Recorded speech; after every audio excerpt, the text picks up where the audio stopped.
Her rüzgar gelir mi dost ellerinden? Canan ülkesinin yeli makbuldür.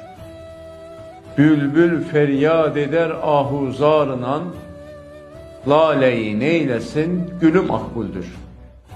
Bu dünya böyledir ahire encam. Bir yanı meraktır, bir yanı da gam. Baban da olursa muhannet adam, böyle insanlardan eli makbuldür. Sakın kemlik etme düşerse fırsat. Sonra iyiliğini görürsün kat kat. Atanın yüzünü kızartan evlat, böyle insanlardan ölü makbuldür. Bülbül feryat eder deme gülene. Açma sen sırrını deme gülene. Söyle ahvalini halden bilene, sadık insanların külü makbuldür.